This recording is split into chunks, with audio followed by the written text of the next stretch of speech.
नमस्कार. मी आज ना बटाट्याचं थालीपीठ करणार आहे. पण ह्याला आमच्यामध्ये बटाट्याचं कीस बोलतात, पण उपवासासाठी म्हणजे साधं सोपं आहे ना, लगेच होतं म्हणून. तर मी आज 3 बटाटे घेतले, 4 चमचे हे घेतले शेंगदाण्याचं कूट भाजून, आणि 4 मिरच्या घेतले. आणि त्याच्यासाठी ह्याच्याबरोबर खायला चटणी लागणार ना, मग मी त्याच्यासाठी खोबरं घेतलंय अर्धी वाटी, थोडे शेंगदाणे घेतले, आणि हे 2 मिरच्या घेतल्या. म्हणजे कोणाला तिखट पाहिजे तर तिखट, कमी तिखट असं म्हणून, तर मी 2 घेतले. आता हे मी बटाट्याच्या साली काढून किसून घेणार हे बटाटी, आणि मग तुम्हाला दाखवते. हे आता मी किसून घेतले बटाटी. आता ह्याच्यामध्ये मी मिरची टाकणार,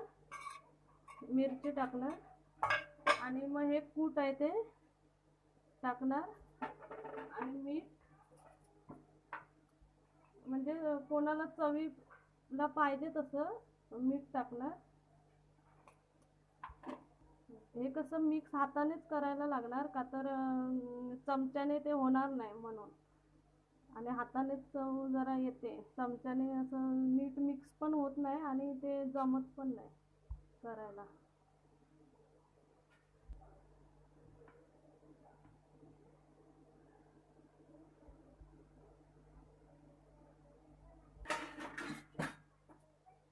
ह्याच्यात थोडं जिरं पण टाकायचं, म्हणजे थोडी चव येते.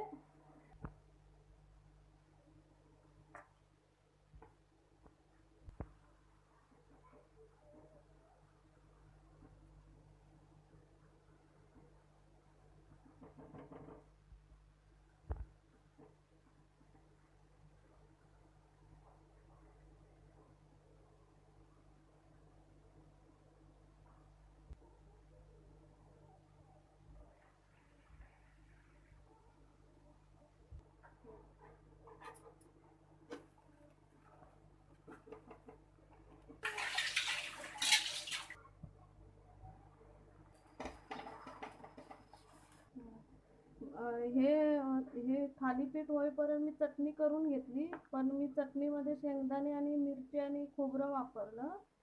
हे कोथिंबीर घातली नाही, का तर कोणाकोणाला उपवासाला चालत नाही ना, म्हणून मग मी तशी केली, म्हणून ती व्हाईट कलर त्याचा आला. का तर ह्याची चव खाऊन बघाल ना तर मस्त लागणार, का तर कोथिंबीर नाही घातली म्हणून त्याच्यात काय एवढा फरक वाटत नाही.